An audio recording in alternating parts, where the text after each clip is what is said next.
Olá, que Deus abençoe de forma muito especial. Você sabia que há orações que Deus ele não se apressa em respondê-las?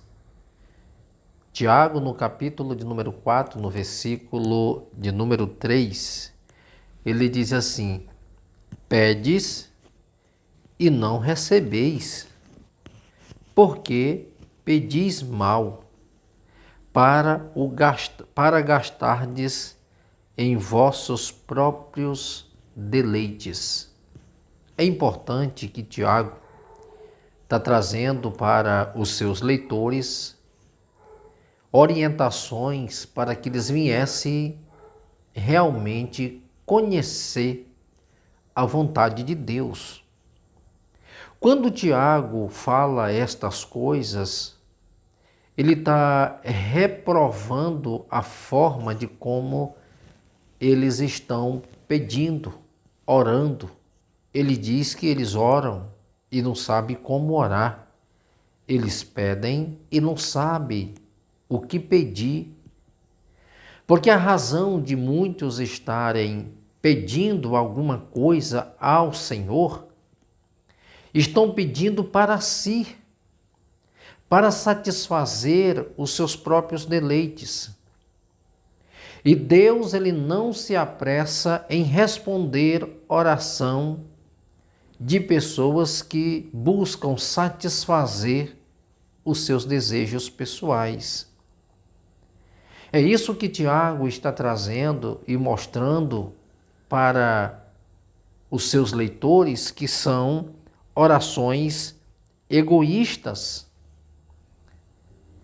Não sabem o que pede, e o que pede não é para a glória de Deus, não é em benefício de uma outra pessoa, mas o que estão pedindo é para satisfazer-se a si mesmo.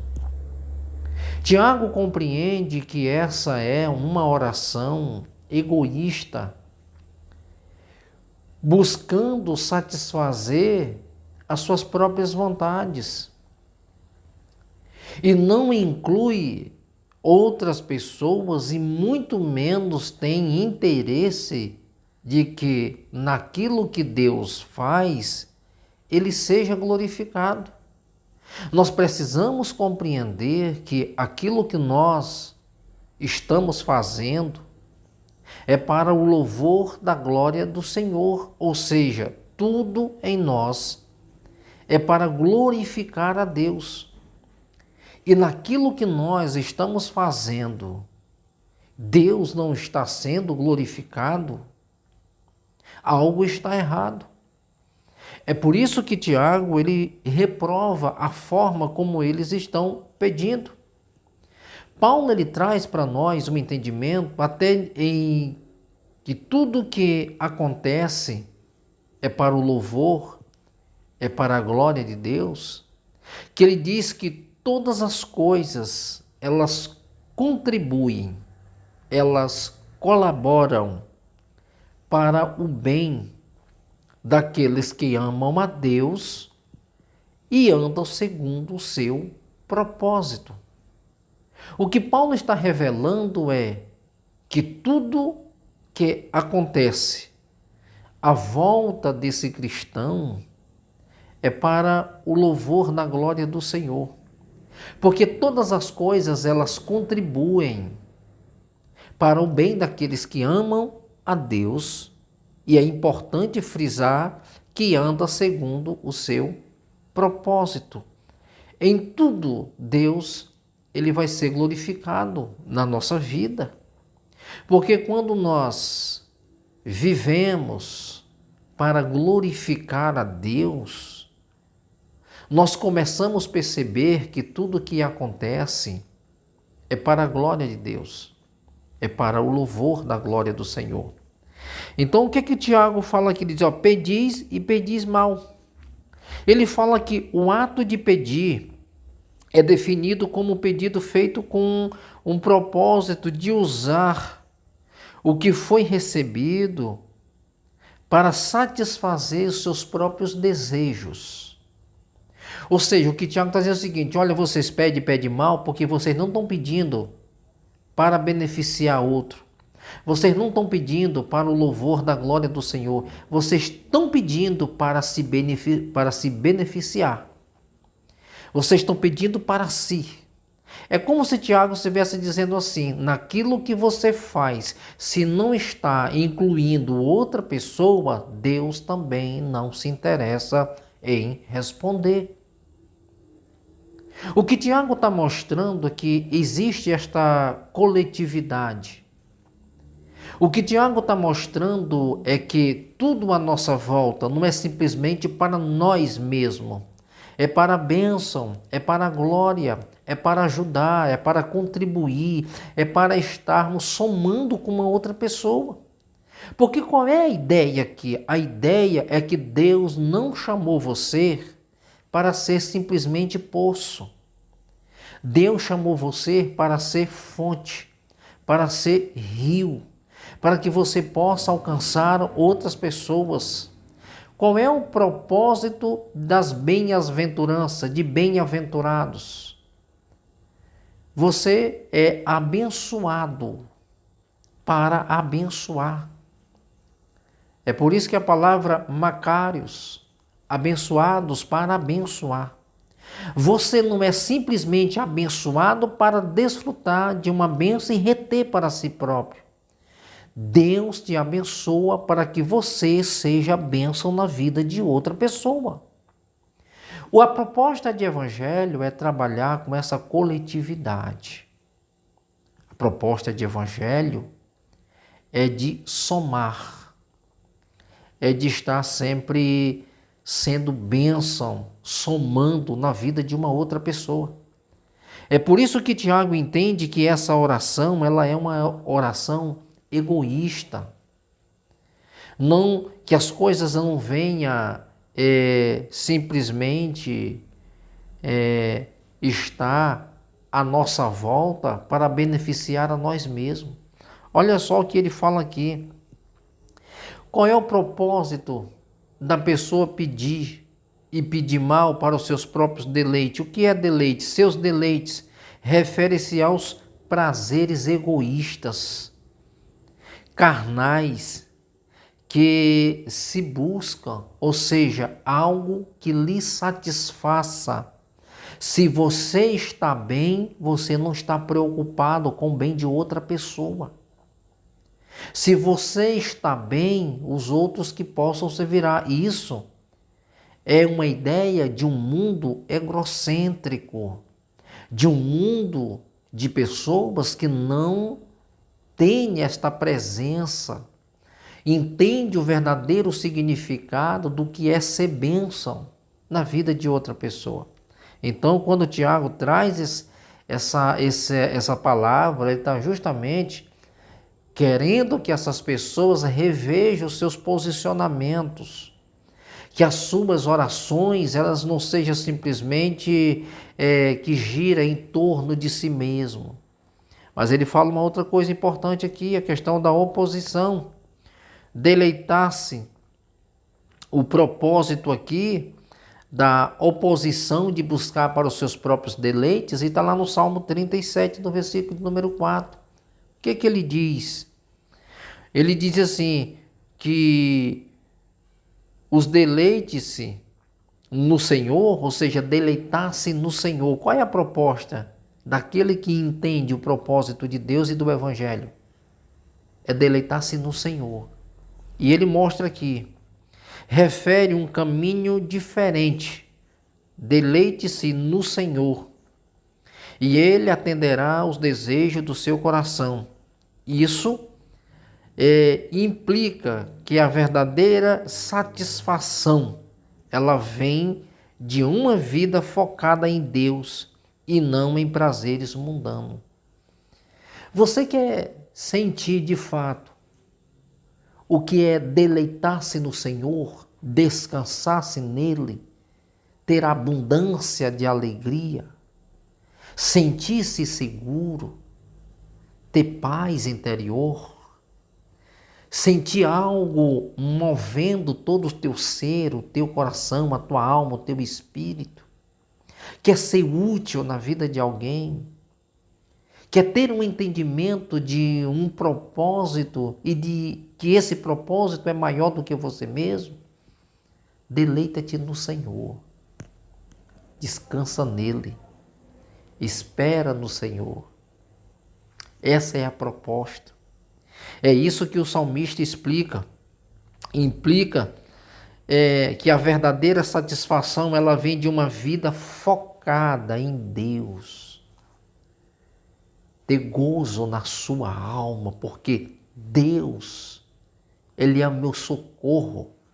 O Senhor é o meu refrigério.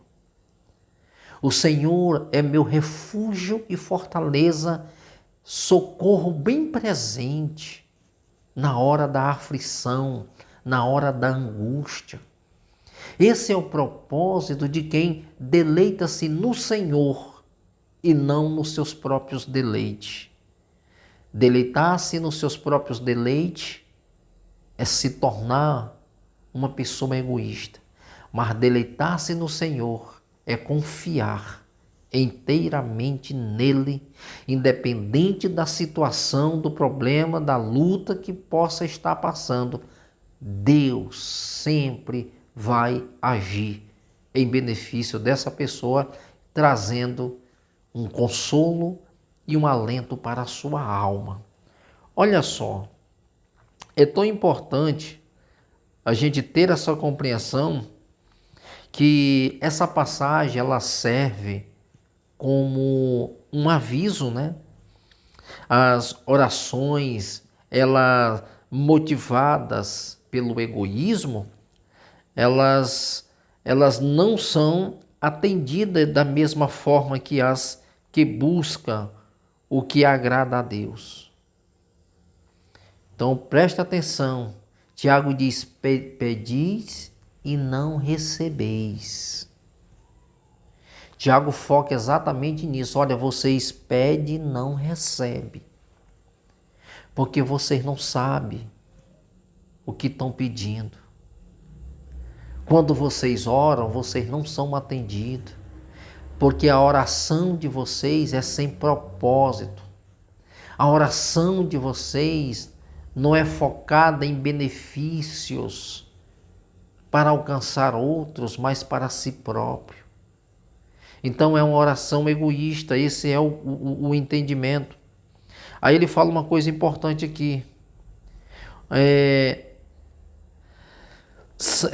As orações que são atendidas da mesma forma que os que buscam, que agradam a Deus, é um convite para alinhar os desejos com a vontade divina, buscar a alegria completa através de um relacionamento com Ele, em vez de apenas satisfazer os próprios prazeres egoístas. O que Tiago está nos mostrando aqui, e é tão importante você ter esse entendimento, que em vez de você buscar algo para satisfazer algo passageiro, ele está falando que nós devemos construir um relacionamento. Não se acostume em pedir algo que seja passageiro, transitório, satisfatório, momentaneamente.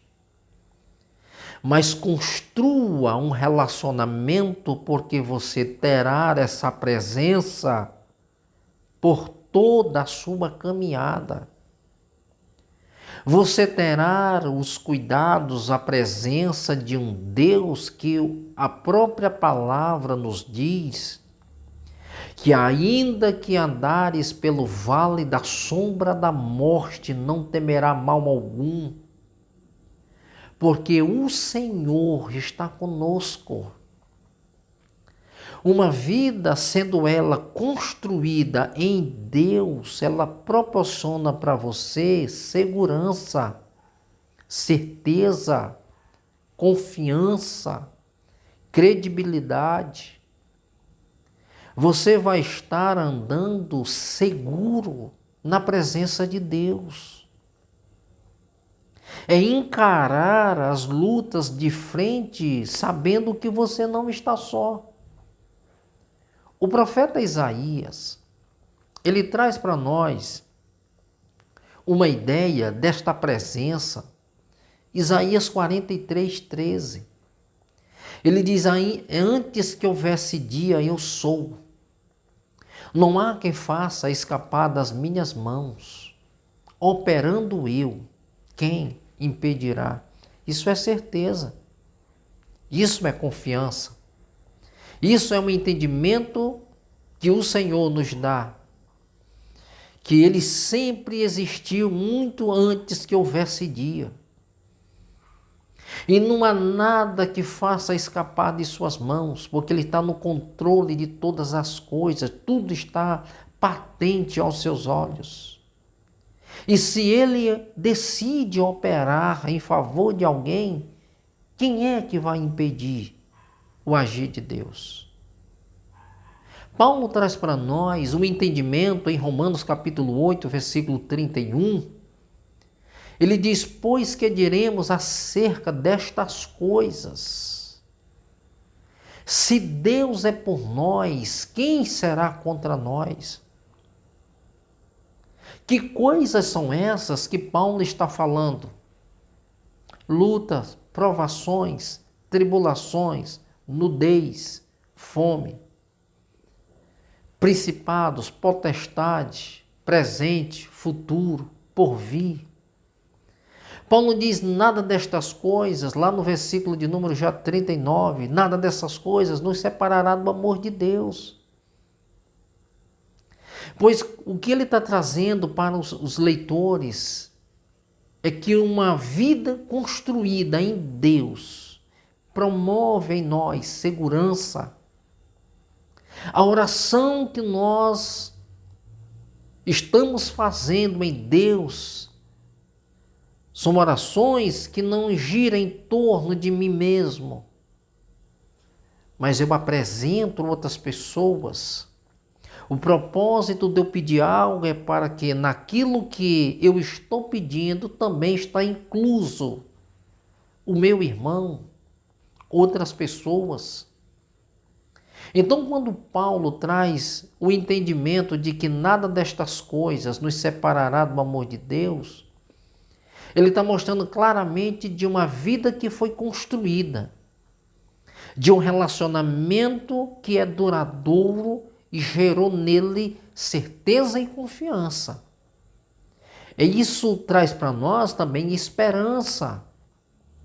Quando ele fala no verso de número 18, desse mesmo capítulo, ele diz: eu tenho por certo que as aflições do tempo presente não ofuscará a glória que há de ser revelada em nós. O que Paulo está dizendo é que nada pode ofuscar o que Deus prometeu. O que Deus prometeu para nós? Que essas coisas são incomparáveis. O céu por herança, vida eterna de gozo. São estas coisas que estão relacionadas. É isso que Paulo diz: tenho por certo que as aflições, que aflições eram essas? Paulo diz: açoite, naufrágio, foi esbofeteado na boca, então foi apedrejado, foi jogado de penhasco abaixo. Então, Paulo está dizendo assim, nada destas coisas, nada. Eu tenho por certo que isso Paulo entendia como aflições. Essas coisas que passo por amor do Evangelho não são motivo, não são lutas que possam me fazer parar. Pelo contrário, eu tenho por certo que as aflições do tempo presente não ofuscará a glória que há de ser revelada. Ou seja, não tem como se comparar o que ainda há de ser revelado, a coroa que Tiago fala, que bem-aventurado o varão que suporta com perseverança a aprovação, porque depois de ter sido aprovado, receberá a coroa da vida, que o Senhor tem preparado para aqueles que o amam. Então, o propósito da nossa oração é pedir a Deus que nos fortaleça e nos dá condição para avançarmos. E quando Deus me der condições de avançar, é para que eu possa abençoar outras pessoas, divulgar o Evangelho, evangelizar, discipular, estar falando das grandezas de Deus para que outras pessoas venham ser beneficiadas. Não ser egoísta porque recebi uma bênção de Deus, a bênção maior que todo homem e mulher possa receber de Deus é a bênção da salvação. Por isso, compartilhe, divulguem, fale da alegria que você sente, do amor de Deus que inunda o teu coração, a tua alma. Então é isso que nós devemos fazer.